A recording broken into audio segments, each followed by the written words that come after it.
Lo que no tenemos es...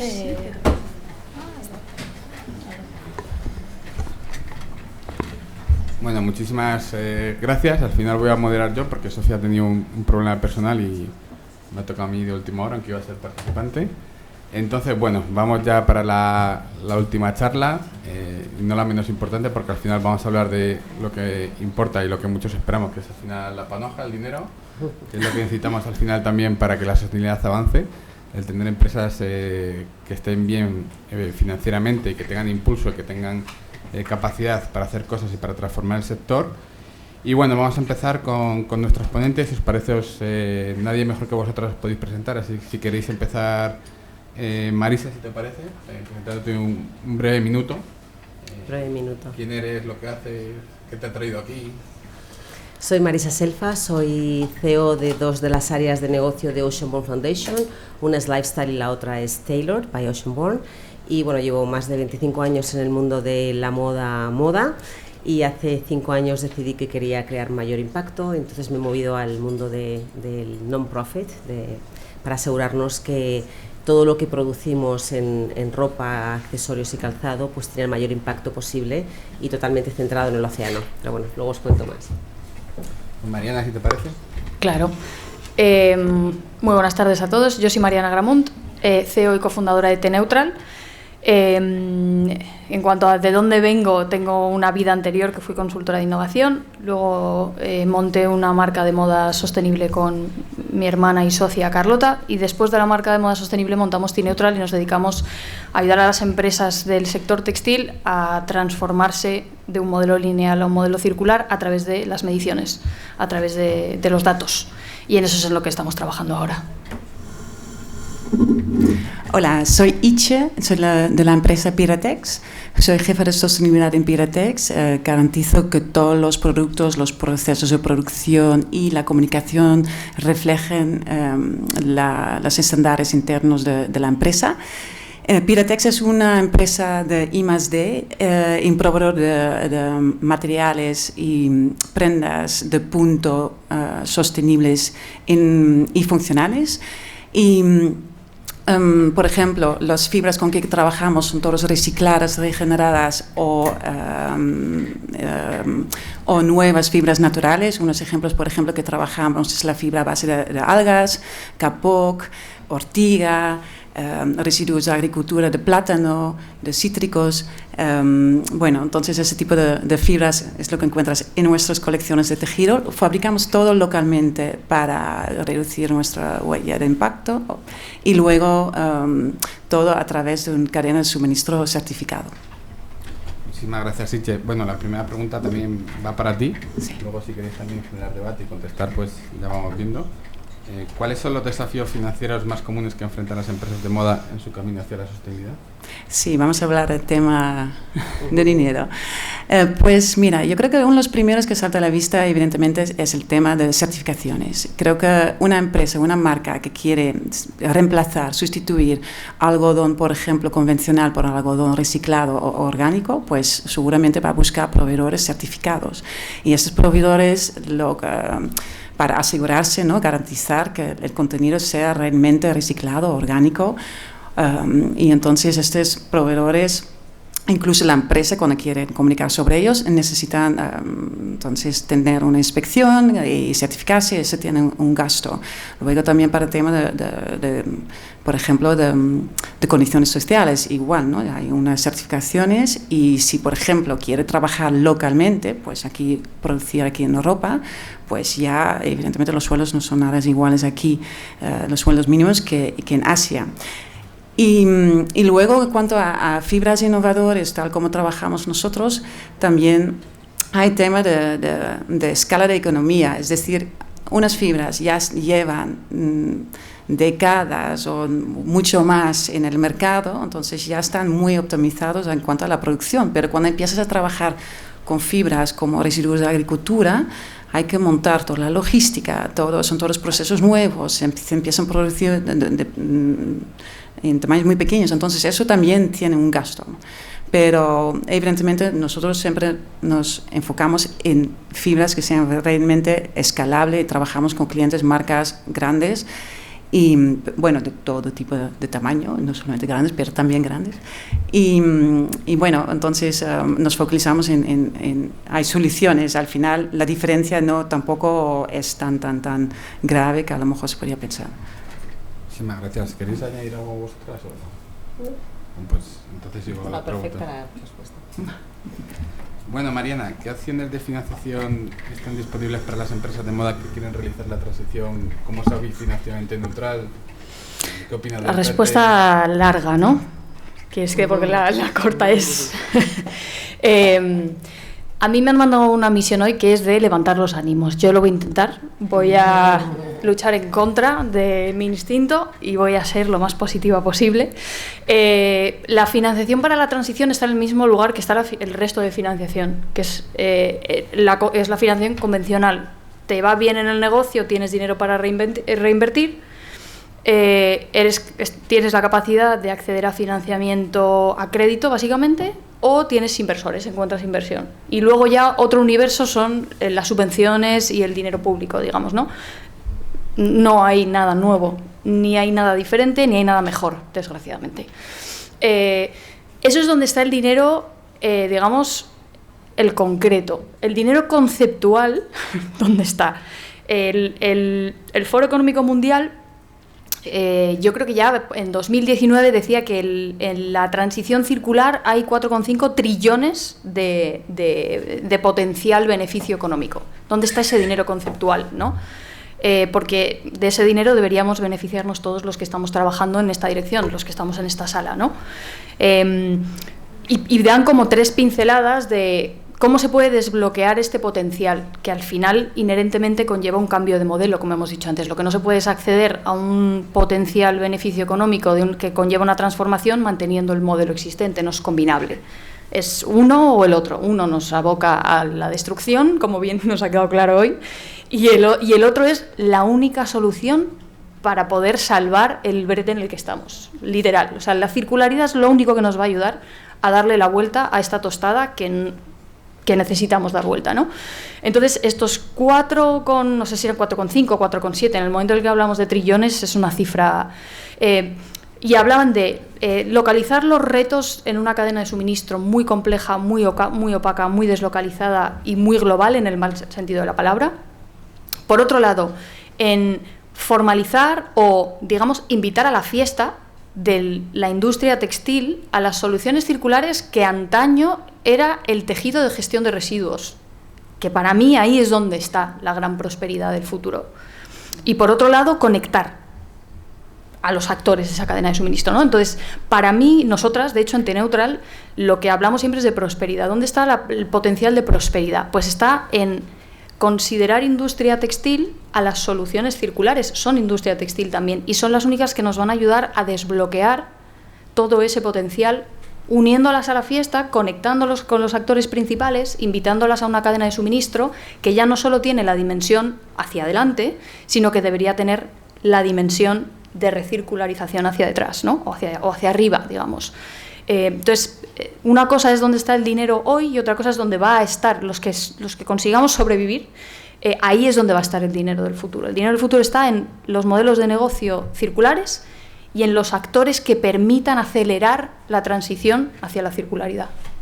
Al final estamos hablando de que las empresas sostenibles tienen que tener negocio. Al final, cuando hablamos de financiación, no solo tenemos que pensar en inversión o subvenciones, sino también en lo que genera la propia caja y la propia inversión. Y ahí yo creo, Marisa, por tu trayectoria, tienes bastante que contarnos, ¿no? Luego hablaremos de la fundación, pero si nos puedes hablar también un poco de este tema de tu trayectoria anterior. Bueno, sí, a nivel de trayectoria anterior no voy a hablar mucho, ¿no? Bueno, como quieras, Digo, no, más tu que os puedo experiencia. contar mi vida, pero vamos, he estado en un montón de marcas muy centradas en este mundo, como por ejemplo EcoAlf, Norcells o National Geographic en mi pasado, y Timberland, que hace muchos años, cuando nadie hablaba de esto, Timberland ya hablaba en su día de algodón orgánico, cuando el algodón orgánico casi no existía y había 4 colores en una paleta de colores horrible, ¿no? Pero bueno, realmente desde mi punto de vista yo creo que efectivamente la circularidad es súper importante y es, como tú dices, probablemente el número 1, ¿no?, para dar la vuelta a la situación que tenemos, pero me parece que hay un punto muy importante, aparte de obviamente el cambio de mentalidad de consumo como clientes, que todos somos clientes fuera de nuestra empresa también, ¿no? Como compramos, pero creo que hay algo muy importante que es la innovación. Y yo soy muy purista en el tema de que hay que ser lo más sostenible posible, lo más responsable posible, pero al final, si no hay un sustituto del algodón que podamos poner en nuestras camisetas, pues vamos a tener que seguir utilizando un algodón, ya sea orgánico, regenerativo, etcétera. Entonces, hay mucha presión en las marcas en cambiar nuestra forma de ejecutar nuestras colecciones, pero de verdad algunas, como ahora, que estoy en una fundación donde no tenemos grandes recursos, necesitamos de estos partners como vosotros y obviamente a nivel de fábricas, de crear esa innovación, y esa innovación necesita financiación, ¿no? Pero no vamos a dar la vuelta a esto si intentamos hacer lo mismo un poquito diferente. Nos hace falta un sustituto del poliéster, nos hace falta un sustituto del algodón, como en su día pues se habló del tema del plástico, ¿no? Se va sustituyendo el plástico. Entonces, para mí la innovación es clave, y solamente he hablado del principio de la cadena de valor, pero los que realmente pueden crear gran cambio son los grandes, los innombrables. Estos son los que realmente se apuestan por empresas como las vuestras, ¿no? Y realmente crean el cambio en esas 14 colecciones o 23 colecciones que lanzan al año. Ahí es donde podemos crear cambio. Antes me comentabas que ahora por fin ya no te da vergüenza decir que vendías, ¿no? Sí. Bueno, ahora estoy en la fundación, si te parece bien, estoy en la fundación Ocean Born. La fundación Ocean Born nace con la vocación de cambiar la situación del océano y de regenerar el océano, ¿no? Entonces, no os voy a aburrir con datos del océano. Me ha encantado la presentación de bosques, pero ahora voy yo a hacer aquí un push del océano. El océano es el 25% de la solución del cambio climático. Estos son datos de nuestros científicos. El océano nos proporciona pues entre el 50 al 70% del oxígeno que respiramos, tiene una gran biodiversidad, de la cual, por cierto, solamente conocemos el 8%, absorbe el dióxido de carbono de la atmósfera, y por eso el océano pues está cada vez más caliente y más ácido. En fin, es clave. Pero los ODS, que conocéis muy bien, la ONU solamente deriva un 1% de la financiación mundial para los ODS, solamente al océano. El número 14 de vida bajo el agua recibe un 1%. Entonces, el 25% de la solución del cambio climático recibe un 1%. Aquí hay un desequilibrio importante. Entonces, los fundadores de Ocean Born deciden que quieren apoyar pues la situación del océano para llevarlo a un nivel de salud. Para que el océano lleve a un nivel de salud, necesita 175.000 millones al año, y solamente reciben un 1%, por lo tanto estamos muy en negativo. Entonces, la fundación nace con la vocación de filántropos, que son los fundadores, poniendo su propio dinero, y se dan cuenta que por mucho que pongan no vamos a llegar a ese gap, y además por mucho que los demás filántropos ayuden a la fundación. Imagínate que tú el año pasado pusiste 10.000 euros a cáncer, ahora te encanta lo que te cuento y me das los 10.000 euros, pero cáncer también necesita la financiación, por lo tanto nos canibalizamos con las causas. Entonces Ocean Born nace con esa vocación, y entonces el objetivo es: con filantropía no se va a solucionar el problema del océano y del cambio climático. Por lo tanto, nos hace falta, entre comillas, dinero nuevo. ¿Cómo conseguimos dinero nuevo? A través de negocios nuevos. Entonces, la fundación ha creado 4 negocios nuevos. Uno que se llama Ocean Beer, que es una cerveza no hecha de agua del mar, pero que da el 100% del beneficio al océano. 2, que se llama Ocean Born Impact, y es un fondo de inversión que acabamos de lanzar ahora, buscando 300 millones para invertir en empresas que realmente tengan impacto. Entonces está lanzando ahora este fondo, y quien quiera que venga a hablar conmigo es contacto con la persona adecuada. Y yo soy la CEO de 2 negocios, uno que es Lifestyle, que si veis en la web son cápsulas de colecciones, no es moda, no estamos lanzando otra colección, otra marca, porque el mundo no necesita más marcas ni más camisetas, pero todo lo que hacemos tiene una causa. Entonces, si veis las colecciones, una se llama No Dye, sin tintes, otra es de tejido que iba a desaparecer. Ahora, estabais hablando antes de las votaciones europeas, tenemos una cápsula que se llama Go Vote, porque las elecciones europeas tienen mucho más impacto en el medio ambiente que las españolas, y tenemos unas camisetas que pone Go Vote y por detrás pone Give a Shit and Vote, básicamente solamente para que la gente vote, no para que compren más camisetas, y el 100% de todo lo que hacemos va al océano. Y el segundo negocio que lidero es un B2B, porque realmente el negocio de la moda, que todos sabéis, se puede cambiar, pero la otra parte son otros sectores, hoteles, hospitales, conciertos, etcétera. Todo el mundo tiene uniformes, todo el mundo se pone la camiseta del evento, todo el mundo tiene el tote bag. Entonces lo que estamos haciendo es ofrecer este servicio con colecciones, obviamente con un equipo muy profesional que viene de sostenibilidad con el mínimo impacto. Damos un reporte de impacto para justificar que efectivamente tu evento ha reducido su impacto y después, bueno, pues básicamente donamos el 100% de todo lo que vendemos al océano. Por eso no me da vergüenza decir que tenemos que vender más, porque cuanto más vendamos, más dinero tenemos para el océano. Y buscamos colaboraciones con otras marcas, precisamente porque nosotros nunca nos vamos a gastar el dinero en publicidad, de decir, ven a comprarnos, en absoluto no. Pero sí que queremos esas otras marcas, esas otras empresas que ya tienen su comunidad, o los famosos influencers, y que podamos unir a esas comunidades para ser ese altavoz. De verdad que nuestro objetivo es ser el altavoz. Y con esto termino mi cuña publicitaria, porque lo que quiero decir es que en el fondo, de verdad, es la primera vez que me siento como no existe una competencia, ¿no? Nosotros muchas veces decimos, si hay otra organización que hace lo mismo exactamente y que está ayudando al océano, vete con ellos, es que nos da lo mismo. Aquí el objetivo es llevar dinero a proyectos realmente muy valorados, quiero decir que son muy creíbles en regeneración. Y en ese sentido, Itche, ¿qué papel desempeñan los inversores y las instituciones financieras, las instituciones políticas en la promoción de la moda sostenible? ¿Cuál es vuestra experiencia en ese sentido desde Piratex? O si tuvieras aquí al presidente del gobierno, ¿qué le pedirías? O pues sí, al ministro de Consumo. Bueno, por eso, nosotros contamos por casualidad con inversores que también son algunas marcas de moda. Por ejemplo, ASICS es uno de nuestros inversores y entonces la primera cosa que hicimos es hacer una colección cápsula con ASICS y evidentemente ellos también para promocionar la marca. Y creo que, pero luego a lo mejor que es un poco menos evidente, pero nosotros también en cuanto a inversión siempre estamos buscando también, como decir, dinero listo. Es decir, gente del sector que no solamente vienen para invertir, pero realmente nos pueden acompañar y que sean mentores. Esto también es muy importante. Entonces, un impacto a lo mejor no tan directo, pero una persona que, por ejemplo, conoce muy bien, que es un inversor nuestro, que trabaja de forma muy cerca con Inditex, conoce muy bien la industria, pues este conocimiento es oro para una empresa como Piratex, donde el equipo es muy joven, salvo yo. Sí. Y en vuestro caso, Mariana, ¿cómo lleváis este tema? Pues el tema de la inversión es un tema muy interesante porque yo creo que conecta mucho con lo que hablábamos antes.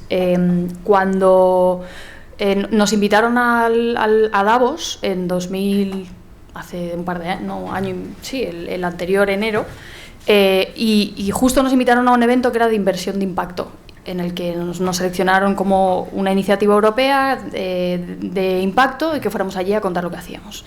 Y antes del pitch de las distintas startups que fueron allí, un profesor americano muy hardcore, muy se situó ahí con un cerro de inversores delante y les dijo, el cambio está en vuestros bolsillos, o sea, esto no va a pasar si vosotros no colocáis el dinero en el lugar adecuado. Y eso es muy difícil y hay que hacerlo en base a una serie de indicadores que tampoco están muy claros, o sea, cada vez van estando más claros, pero se lo dejó muy claro. Les dijo, al final, un poco lo que decías tú, ¿no? Los grandes, en todos los sentidos, son los que tienen la llave de colocar el dinero en los lugares donde realmente se va a catalizar esa transición y ese cambio. Y yo me recojo esto al plano más pequeño, que es un poco nuestra experiencia personal, y lo difícil, pero al mismo tiempo lo gratificante que es encontrar inversores que entiendan esto, inversores que entiendan que hay ciertas iniciativas que no son cortoplacistas, que tienen unos plazos diferentes, que tienen una maduración muy diferente, porque si el contexto no está listo, no van a entender lo que tú les estás contando, hasta que de repente todos caen de golpe. Pero hay un proceso de transición en el que tú estás muy por delante de lo que el contexto está preparado para escuchar. Y esas son las soluciones que se tienen que aguantar a pulmón, no queda otra. O sea, el retorno de la inversión, en el caso de la innovación y en el caso de proyectos como el nuestro, por ejemplo, tiene unos tiempos mucho más dilatados. Pero eso no significa que no sea importante seguir financiando este tipo de iniciativas. Y esto al final enlaza mucho con la taxonomía verde, esta que ahora está como muy por todas partes, ¿no? Que al final es un poco esto, es decir, con financiamiento público no se puede todo, el financiamiento privado también necesita de unas guías que conduzcan esos flujos hacia los lugares que garanticen ese cambio. Y esa taxonomía verde va por ahí, por decir, bueno, ¿cuáles son los indicadores que dicen que una empresa vale más, que genera más impacto, más valor, más allá del financiero, ¿no? el triple impacto, que otra? Y esto solo se puede conseguir midiendo. Desgraciadamente, la medición, digo desgraciadamente porque conlleva un coste. Al final todo tiene un lado bueno y un lado malo, ¿no?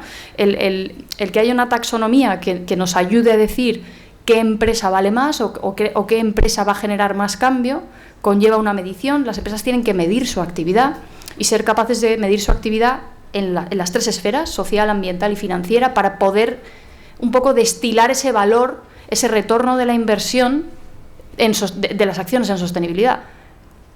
¿Por qué mi empresa vale más si yo soy más circular?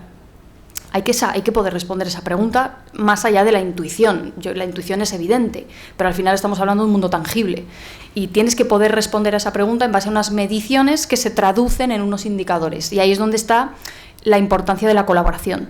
Que la Universidad de Utrecht genere un marco, que las empresas lo puedan aplicar, que, por ejemplo, en nuestro caso lo que hacemos es organizar los datos para sacar estas métricas de circularidad que tienen también la dimensión de la generación de valor y de lo cerca o lejos que estás de tu transición hacia la circularidad. Pues todo esto organizarlo para ser capaces de decir en qué empresas hay que apostar, sobre qué empresas hay que depositar toda esta inversión que hay ahí fuera, ¿no? Y ahí es donde yo creo que está el reto, el diálogo entre todas las partes y donde las regulaciones juegan un rol vital. Las regulaciones al final son las que establecen un poco las reglas del juego. Esta taxonomía verde tiene que venir de algún sitio y se tiene que forzar, porque estas cosas se tienen que forzar, no hay otra manera, ¿no? Y esas regulaciones generan un terreno de juego que es por un lado fundamental, por otro lado injusto. Igualmente, a partes iguales, ¿no? Porque por un lado las empresas con más poderío van a poder responder a estos indicadores con mayor celeridad. Las empresas con menos recursos no van a poder medir su impacto de una forma tan obvia, ¿no? Esto yo creo que se puede deducir, como lo que decíamos de las certificaciones. Las certificaciones son importantes, pero conllevan un coste. Los pequeños tienen menos acceso a poder pagar estas certificaciones. Por lo tanto, las administraciones tienen que hacer un esfuerzo enorme para democratizar el acceso a la medición, que es fundamental para que la inversión vaya a los lugares adecuados. También, por ejemplo, los márgenes también, ¿no? Cuando hablamos, por ejemplo, de cómo una empresa que es sostenible, que quiere ser circular, cuando vas al mercado, ya no es una cuestión de precio, porque el precio de una empresa muchas veces es más de posicionamiento, pero el margen sí que es lo importante, porque es lo que te permite crecer, lo que te permite invertir, lo que te permite el empujar el marketing. Y estamos intentando llevar a cabo una iniciativa que es ivaverde.com, para intentar que bajen el IVA a las empresas circulares, ¿sabes? Cuando hablamos de fiscalidad es la herramienta más poderosa que hay para incentivar unos sectores u otros o para incentivar un consumo. Entonces, yo creo que a los decisores políticos también hay que empujarles en ese sentido y, ¿por qué no, por ejemplo, poner una tasa SEIN que vaya a financiar a productos circulares o a empresas verdes? Y en ese sentido empujar todas estas empresas que estamos intentando hacer las cosas de manera diferente. Ahora que Marisa ha hablado de las elecciones, yo creo que eso es importante también, ¿no? Porque al final no puedes jugar en el mismo juego si ellos tienen un margen del 80 al 90% y tú tienes un margen del 30%, porque te vas a quedar estancado, ¿no? Y en ese sentido yo creo que también puede ayudar a que los inversores y demás se animen también, porque al final estamos aquí hablando de negocios y empresas, menos Ocean Born, que es una fundación, y ahora nos explicarás un poco cómo recaudar fondos, pero ¿qué se puede hacer para conseguir esas inversiones y atraer esos inversores en ese sentido también, y empujar también a los decisores políticos a que cambien la fiscalidad para poder competir, ¿no? Que es muchas veces, yo no quiero que me den ventajas, pero lo que quiero es poder competir con justicia también un poco, ¿no? Yo estoy totalmente de acuerdo, que me encanta la iniciativa que estás diciendo, pero creo que son muchas partes, ¿no? Pero por un lado, el gobierno definitivamente tiene que ayudar a empresas circulares y ayudar de la forma que sea, subvenciones, impuestos, etcétera, pero yo soy bastante dramática en esto. Estamos en una emergencia climática, nos lo creamos o no. La moda es clave en el impacto que esto tiene entre consumidores, fábricas, trabajadores, etcétera. Yo creo que el gobierno, aparte de dar dinero y hacer este tipo de iniciativas que me encanta, tendría de verdad que, no sé si la palabra es prohibir, pero tendría que de alguna forma multar a los inversores que están invirtiendo en negocios que están siendo parte del problema, porque seguimos poniendo gasolina al problema. Entonces, por un lado estamos poniendo gasolina al problema y por otro lado todos los buenos queremos arreglar el mundo. Bueno, vamos a parar esta locura, ¿no? Yo le hablo mucho a los océanos, no, vamos a limpiar una playa. Digo, ya, yo es que he limpiado muchas playas ya, y es genial limpiar las playas, ¿vale? Pero lo que hay que hacer es parar la basura en la playa, ¿no? Entonces yo creo que de verdad hay que ser muy dramáticos y hay que intentar empujar, claro que el gobierno tiene otra agenda, pero que yo creo que realmente hay que empezar por ahí y ser muchísimo más agresivos. ¿Y vosotros qué opináis? 100% de acuerdo. Hay que quemar contenedores siempre. Siempre. Bueno, hablando de contenedores, perdona que diga esto, pero o sea, pensando, y el otro día no sé si lo hablábamos, Gemma, cuando viniste a la fundación, no sé de dónde ha salido esta idea, que no es mía, por cierto, pero la quiero compartir, y no sé si fue tuya, pero empezamos a hablar de cómo Ecoembes, ¿no?, lanzó esta campaña, probablemente pagada por el gobierno de alguna forma, ¿no?, de reciclar. Tenemos un trabajo por delante enorme de que los jóvenes y los no tan jóvenes cambiemos este chip de tengo que cambiar el armario cada temporada y todo esto, ¿no? Necesitamos una campaña de publicidad increíble, como la de tráfico, que es horrible la de tráfico, pero ya todos sabemos que hay que conducir con cuidado, ¿no? Pero no sé si estoy intentando aquí lanzar una idea, pero debería haber una campaña de concienciación de consumo y del impacto que esto tiene, ¿no? Igual que es horrible ver a un chico que se ha dado un golpe en un coche, pues veamos el impacto que la moda tiene. Gemma, ¿por qué no haces algo con esto? Estamos. De hecho, os animo, en julio tenemos un workshop aquí con Almudena y vamos a un workshop para recolectar ideas creativas. Así que si alguien que esté en la sala, yo me vengo, pues me vengo. No, pero creo que tenemos que empezar a empujar esto, ¿no? Porque al final va a llevar generaciones para hacer un cambio. Sí, al final la de tráfico funciona muy bien. Claro, antes eso y el cinturón también, ¿no? Claro. Que te obligaran a ponerle cinturón, funcionó y bajó mucho las cifras de tráfico, que eran dramáticas además. Todos los veranos en los pueblos moría mucha gente. Claro. No, y cuando das datos de moda, que nosotros no lo sabemos todos, ¿no?, pero vamos a algunas charlas y das el típico dato de las 2.700 litros de agua de la camiseta, que son 3 años y medio de agua de una persona, la gente dice, pero ¿cómo es posible, no? Entonces, como decían antes en otro panel, una vez que ya sabes que estás haciendo algo mal, ya, si lo haces ya es tu tema, ¿no? Pero por lo menos la concienciación y la información, que yo creo que hay mucha gente que no tiene ni idea del impacto.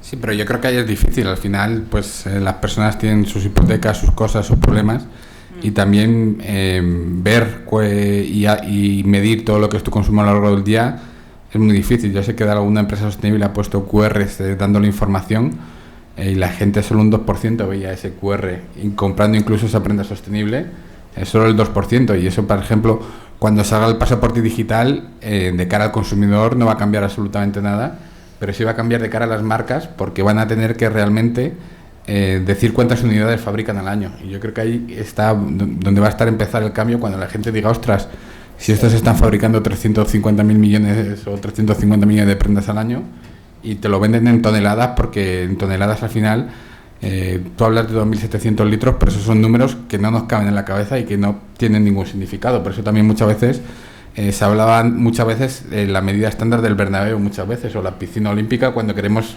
abstraernos de números tan complejos.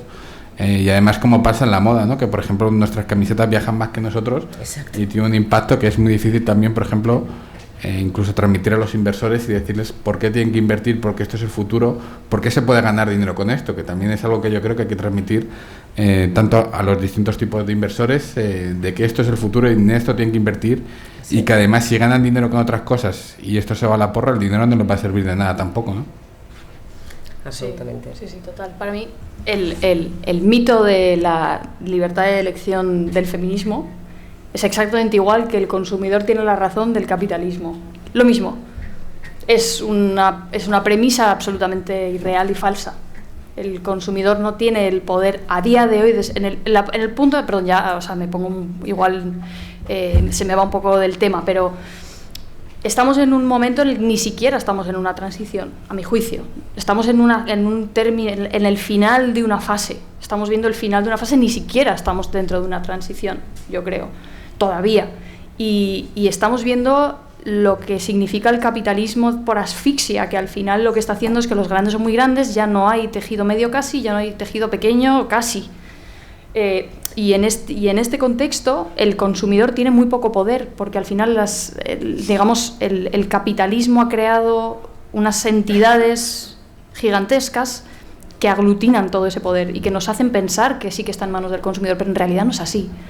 En realidad lo que deberíamos hacer es sentar en la mesa a los megapoderosos y decir las reglas del juego ya no son estas, pero no lo puede decir el consumidor. El consumidor reacciona en base a sus posibilidades y es una información parcial y no auditada, es una capacidad, un bolsillo muy reducido, un tiempo muy reducido, una capacidad de conciliación inexistente. Entonces compramos lo que podemos cuando podemos, un poco, ¿no?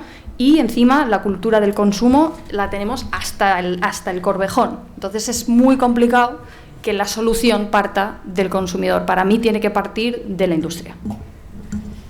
Bueno, yo creo que me gustaría tener una opinión un poquito más optimista y además me parece interesante porque evidentemente hay un tema de medios, ¿no? Cuánto se pueden gastar, pero o sea, hay un estudio recién, por ejemplo, de quién compra en Shein, esta marca china tan barata, en Estados Unidos. Fue por una compañía de tarjeta de crédito y la señora suele ser mujer que gasta a medio $100 al mes en Shein y que gana más de $50,000 al año. Entonces no es el perfil de una persona que realmente no pueden hacer nada más. Y yo creo que aquí hay que pensar también, a mí me gustaría pensárselo, yo estoy de acuerdo con vosotros, el cambio real tiene que venir en los grandes, pero los grandes están diciendo, pero nadie nos lo pide, el consumidor no lo está pidiendo. Entonces yo creo también que eliges al final, tú financias directamente una marca con tu elección, con tu cartera, cuando compras. Si tú crees que te gusta la sostenibilidad y estás apasionada y convencida, pues deja de comprar en cosas malas de China y que son, no sé, de poliéster virgen. Hay opciones, creo que hay opciones. Aparte de segunda mano, hay marcas muy buenas aquí en España que están a precio accesible, no a lo mejor tan barato como los fast fashion, pero creo que sí hay opciones. Y entonces es muy importante también de tomar esto en cuenta, que al final elegimos nosotros también. Totalmente de acuerdo, pero yo sí, si me permites, desde luego, y por eso hablábamos de la concienciación y cómo es de importante, pero yo que he estado en un montón de empresas, de verdad, de nacionales, internacionales, hay un problema que es el elefante en la habitación. Entonces, todos los inversores, todo el mundo quiere que la empresa sea sostenible. Todo el mundo le encanta cuando le cuentas la estrategia. Todo el mundo dice, ¡ay, qué bonita, qué historia más bonita! Pero Marisa, este año doble dígito de crecimiento, el margen tienes que subir no sé cuánto, ta. Entonces, ¿qué ocurre? Ahí, y yo lo lanzo de verdad, creo que todos, independientemente del trabajo que tengamos, el puesto que tengamos, la empresa donde tengamos, como líderes en la moda, tenemos que tomar ciertas decisiones cada día.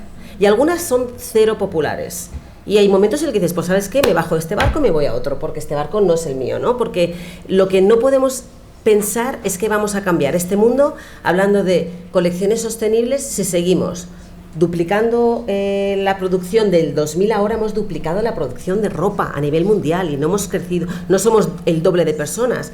Entonces, claro, si nuestros inversores, bueno, no pondré un adjetivo, pero no los que se dedican a los de impacto, ¿no? A crear impacto, los inversores de toda la vida. Entonces, si siguen presionando margen, crecimiento, recorte de costes, no puedes ir con una estrategia de sostenibilidad. Es hipócrita. Entonces, esta evolución de los inversores también tiene que cambiar.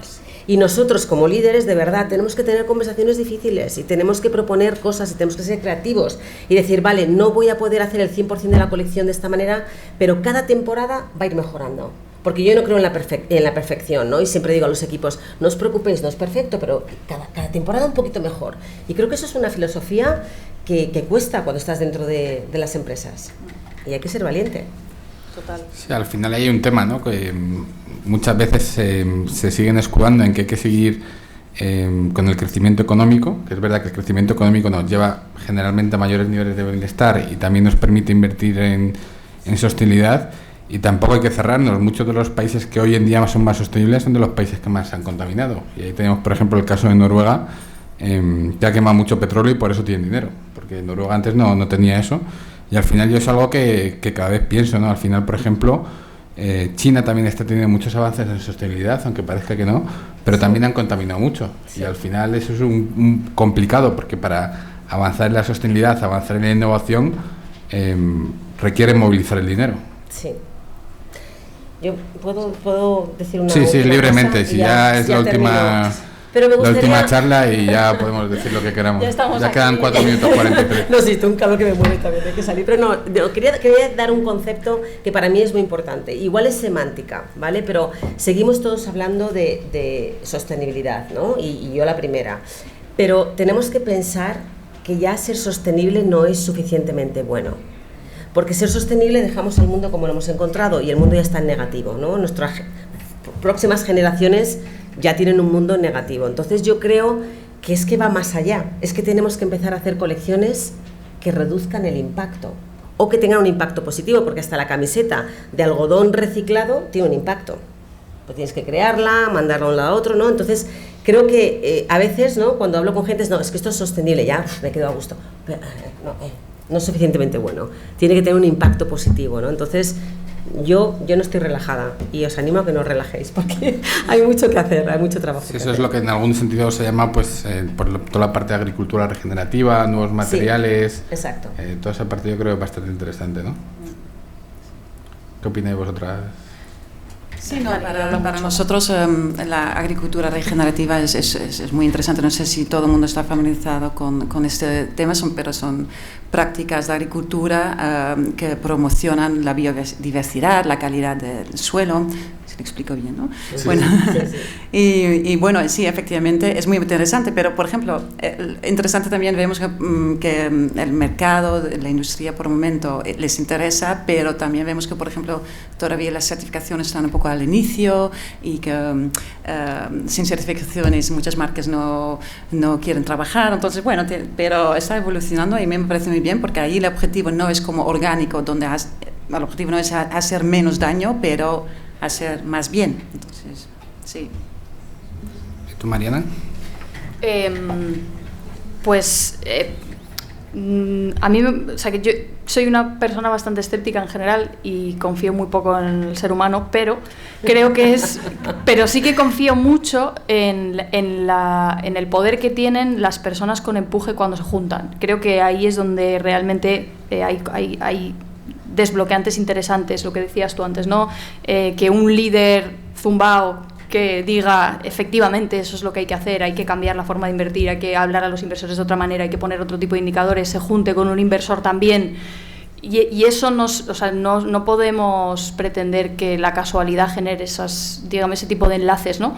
Yo creo que estos son buenos foros para que la gente a priori, que vamos a contracorriente total, pero que estamos aquí aún así. De hecho, hemos aguantado todo el día en este simulacro de calentamiento del planeta que nos has montado, Gemma. Ah, este era el truco. Es claro, sois los elegidos, los que habéis quedado. Está sobre nuestros hombros cambiar el mundo ahora mismo, pero yo creo que es verdad, o sea, que juntándonos los que realmente pensamos de esta manera, y localizando los que piensan así dentro de las organizaciones innombrables que decías tú, que los hay, y cada vez van escalando más y van teniendo más poder, y existen esas personas dentro de esas organizaciones. Ahí es donde se puede conseguir, ahí es donde se pueden conseguir las cosas, yo creo. Bueno, pues sí, Mariana, arriba, Marisa, muchísimas gracias. Y no sé si Gemma quiere decir algo antes de cerrar o ya despido yo para mañana.